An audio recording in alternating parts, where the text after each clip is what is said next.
ലക്ഷക്കണക്കിന് വിദ്യാർത്ഥികളുടെ ഭാവിയിൽ വൻ അനിശ്ചിതത്വം തീർത്തിരിക്കുകയാണ് CBSE ഇപ്പോൾ.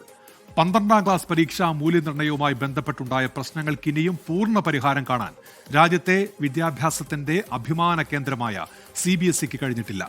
വിദ്യാഭ്യാസ മന്ത്രിയുടെ രാജിക്കായി പ്രതിപക്ഷം മുറവിളി കൂട്ടുമ്പോഴും ഉദ്യോഗസ്ഥ തലത്തിൽ നടപടിയെടുത്ത് സംഭവം ഒതുക്കി തീർക്കാൻ മാത്രമാണ് സർക്കാരിന്റെ നീക്കം. അപ്പോഴും വിദ്യാർത്ഥികളുടെ ഭാവിയെ സംബന്ധിച്ച ചോദ്യങ്ങൾ ബാക്കിയാവുകയാണ്. കാണാം വീഴ്ചയുടെ സിലബസ്.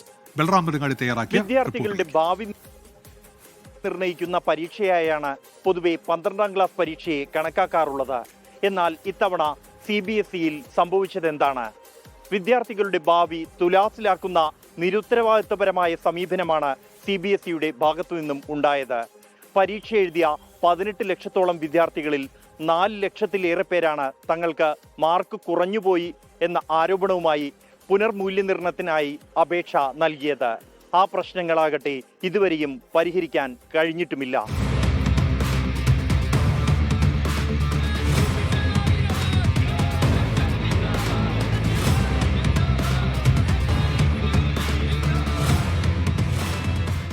CBSE 12ാം ക്ലാസ് പരീക്ഷാ മൂല്യനിർണ്ണയത്തിനായി ഈ വർഷം ആദ്യമായി നടപ്പാക്കിയ ഓൺ സ്ക്രീൻ മാർക്കിംഗ് സംവിധാനമാണ് പ്രശ്നങ്ങളുടെ മൂലകാരണം.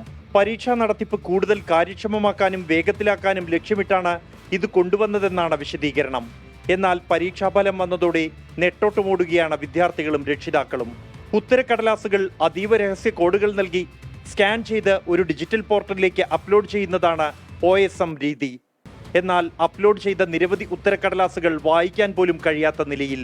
പുനർമൂല്യനിർണ്ണയത്തിനായി പരീക്ഷാ പേപ്പറിന്റെ പകർപ്പിനായി 4 ലക്ഷത്തിലേറെ വിദ്യാർത്ഥികൾ വെബ്സൈറ്റിലേക്ക് എത്തിയപ്പോൾ പോർട്ടൽ അവതാളത്തിൽ.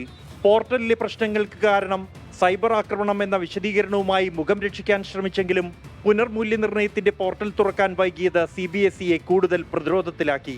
പോർട്ടലിൽ പ്രശ്നങ്ങൾ നേരിടുന്നതായി ഇപ്പോഴും ആക്ഷേപമുണ്ട്.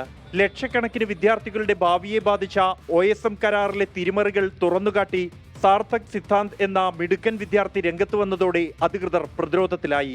കോയംറ്റ് എഡ്യൂടെക് കമ്പനിക്ക് കരാർ ലഭ്യമാക്കുന്നതിനായി ടെൻഡർ നിബന്ധനകളിൽ മാറ്റം വരുത്തിയതിന്റെയും കരിമ്പട്ടികയിൽ ഉൾപ്പെടുത്തുന്നതിനുള്ള വ്യവസ്ഥകളിൽ ഇളവ് നൽകിയതിന്റെയും തെളിവുകൾ സാർത്ഥക് പാർലമെന്ററി സമിതിക്ക് മുന്നിൽ നിരത്തി. പ്രതിരോധത്തിലായതോടെ സർക്കാർ CBSE ചെയർമാൻ രാഹുൽ സിംഗിനെയും സെക്രട്ടറി ഹിമാൻഷു ഗുപ്തയെയും സ്ഥലം മാറ്റി. പകരം ലോകണ്ടെ പ്രശാന്ത് സീതാറാമിനെയും വരുൺ ഭരദ്വാജിനെയും നിയമിച്ചു. OSM കരാറിനെ കുറിച്ച് അന്വേഷിക്കാൻ ശേഷി വികസന commission chairperson S Radha Chauhan കമ്മിറ്റിയെ നിയോഗിച്ചു. എന്നാൽ ഇതുകൊണ്ടൊന്നും സർക്കാരിന് ഉത്തരവാദിത്വത്തിൽ നിന്നും ഒഴിഞ്ഞുമാറാനാകില്ലെന്നും വിദ്യാഭ്യാസ മന്ത്രി രാജിവെക്കണമെന്നും ആവശ്യപ്പെട്ടുകൊണ്ടുള്ള പ്രതിഷേധങ്ങൾ സമൂഹ മാധ്യമങ്ങളിൽ നിന്നും തെരുവുകളിലേക്ക് പടരുകയാണ്. പരാതി ഉന്നയിച്ച വിദ്യാർത്ഥികളെ അധിക്ഷേപിക്കാനും CBSEയെ ന്യായീകരിക്കാനും ശ്രമിച്ചതോടെ പുനർമൂല്യനിർണ്ണയ പ്രക്രിയ പിഴവുകളിൽ നിന്നും കൂടുതൽ പിഴവുകളിലേക്ക് പതിച്ചു. ഒടുവിൽ കയ്യോടെ പിടിക്കപ്പെട്ടപ്പോൾ ഉദ്യോഗസ്ഥരുടെ തലയിൽ കുറ്റം കെട്ടിവെച്ച് രക്ഷപ്പെടാനാണ് ശ്രമം. എന്നാൽ കേന്ദ്ര വിദ്യാഭ്യാസ മന്ത്രി ധർമ്മേന്ദ്ര പ്രധാന്റെ രാജിക്ക് വേണ്ടിയുള്ള മുറവിളികൾ ശക്തമാവുകയാണ്. CBSE ആസ്ഥാനത്തിന് മുന്നിൽ നിന്നും ജോഗേഷ് സിംഗിനൊപ്പം ബൽറാം നെടുങ്ങാടി, 24.